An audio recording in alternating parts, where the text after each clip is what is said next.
Praise లార్డమ్మా. Good morning.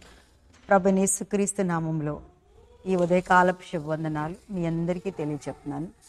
బాగున్నారమ్మా? అందరూ ఎలా ఉన్నారు? మంచిది. మనందరూ బాగుండాలని మనస్ఫూర్తిగా కోరుకుంటున్నాం. దేవుడు నిజంగా ఆయన తోడు లేకపోతే, ఆయన కృప లేకపోతే మనం ఏమీ కూడా చేయలేం కదా. అందుకని నిజంగా చాలామంది బిడ్డలను చూస్తుంటే చాలా బాధ అనిపిస్తుంది. మరి ఈ వాక్యం వినటానికి వస్తున్నాం సంఘ బిడ్డలైన మీ అందరికీ ఒక విజ్ఞాపన. మన సంఘ బిడ్డ ఒక యవ్వన బిడ్డకి బాగాలేదట. పాపం చాలా బాధపడుతున్నారు. వాళ్ళ భర్తకి కుమారుడు పేరు సురేష్. ఆ బిడ్డ కోసం అందరం ప్రార్థన చేద్దాము. ఆపరేషన్ చేసి అలికాక మూసేశారట. పేగులు కూడా అన్నీ మూసుకుపోయి చేయడానికి కష్టం లేదంటున్నారు, ప్రమాదం అంటున్నారంటమ్మా. పాపం వాళ్ళు బీదవాళ్ళు, చాలా దేవుడు తప్ప వాళ్ళకి ఎవ్వరు లేరు. వాళ్ళ కోసం మీరు ప్రార్థన చేయనమ్మా. పేరు సురేష్, తర్వాత చిన్న బుజ్జి భర్త అని అంటాం. మీరందరూ కూడా ఆ బిడ్డ కోసం ఖచ్చితంగా ప్రార్థన చేస్తే దేవుడు గొప్ప అద్భుత కార్యం చేస్తాడని నా విశ్వాసం. మీరు కూడా ఒక చిన్న ప్రార్థన, మీకు ప్రార్థనలో ఆ బిడ్డ కోసం అందరూ ప్రార్థన చేయండమ్మా. దేవుడు గొప్ప కార్యం చేయాలి. ఆమేన్. ఈరోజు దేవుని వాగ్దానం సామెతల గ్రంథము 10వ అధ్యాయము 22వ వచనాన్ని చదువుతున్నాను. యెహోవా ఆశీర్వాదము ఐశ్వర్యమిచ్చును, నరుల కష్టం చేత ఆశీర్వాదము ఎక్కువ కాదు.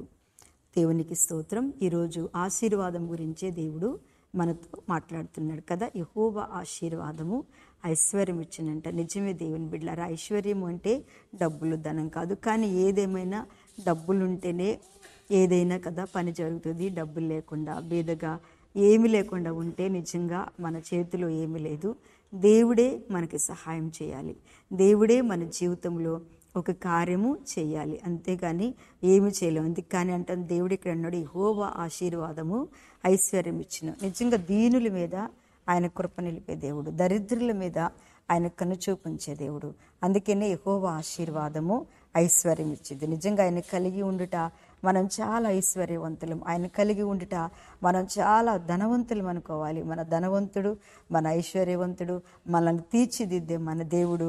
ఆయన మనల్ని ఆశీర్వదిస్తున్నాడు, మన పిల్లల్ని ఆశీర్వదిస్తున్నాడు, మన పరిస్థితులను ఆశీర్వదిస్తున్నాడు. కానీ చాలామంది అంటే కష్టాలు ఉన్నాయి. చాలామంది పాపం పడుతూ లెగుస్తూ, పోరాడుతూ లెగుస్తూ కూడా మరి ఈ సమయంలోనే సాతాను మన మీద పోరాటం చేస్తూ ఉంటుంది. దేవుడు ఏం చేశాడు? వదిలిపెట్టేయండి. మనుషుల్లో నుంచి మన మీదకి దాడి చేస్తూ ఉంటాడు. దుష్టుడైన సాతాను కూడా మన మధ్య దాడి చేస్తూ ఉంటాడు. కానీ దేవుని బిడ్డలారా, నిజంగా నీతిమంతుని పెదవులు అనేకములుగా ఉపదేశించును. 21లో ఉంది, బుద్ధి లేకపోవటం చేత మూఢుడు చనిపోవును. నిజంగా వాళ్ళకి అంటే ఎంత చక్కటి ఆశీర్వాదం అంటే దేవుణ్ణి. అందుకని ధైర్యంగా ఉండాలి మనం. ఎలాంటి బాధ వచ్చినా, కష్టం వచ్చినా, ఆ తర్వాత ఇటువంటి శోధన వచ్చినా, నరుల కష్టం చేత ఆశీర్వాదం ఎక్కువ కాదు. దేవుని కృప లేకుండా మనం ఎంత కష్టపడినా, దేవుని సన్నిధి లేకుండా మనం ఎంత కష్టపడినా, మనం దేవుని కృతజ్ఞతలమే ఉండకోకుండా ఎంత కష్టపడినా మనం ఏమి చేయలేము. ఆ ఆశీర్వాదం మనల్ని ఏ రీతిగా కూడా ఏం చేయలేదు. కానీ దేవుడు ఆశీర్వదించిన వారు బహు ఆశీర్వాదానికి కర్తలుగా ఉంటారే. దేవుడు ఈరోజు ఎంతమందితో మాట్లాడుతున్నారమ్మా? భయపడకు. దేవుడు ఆశీర్వాదం నీ ఇంటి మీద ఉంది. దేవుని కృప నీ ఇంటి మీద ఉంది. నీ కష్టార్జితమును దేవుడు ఆశీర్వాదంగా మార్చే రోజు, నీకొచ్చిన కీడును మేలుగా మార్చే రోజు, నీకొచ్చినటువంటి బాధను, వేదను సంతోషంగా మార్చే రోజు దేవుడు నీ జీవితంలో చేయబోతున్నాడు. అది ఆయన ఆశీర్వాదం ఏంటో నువ్వు కన్నులారా చూడబోతున్నావు. మనుషుల వైపు చూడొద్దు, అటు ఇటు చూడొద్దు. మనుషులు ఎప్పుడు ఎగతాళి చేద్దామా, ఎప్పుడు వీళ్ళని హేళన చేద్దామా, ఎప్పుడు వీళ్ళని తొక్కుదామా, ఎప్పుడు వీళ్ళతోటి మనం విరోధంగా ఉందామా అని ఎదురు చూస్తూ ఉంటారు. కానీ దేవుడు ఏమంటున్నాడో తెలుసా? నరుల కష్టం చేత అది ఎక్కువ కాదు.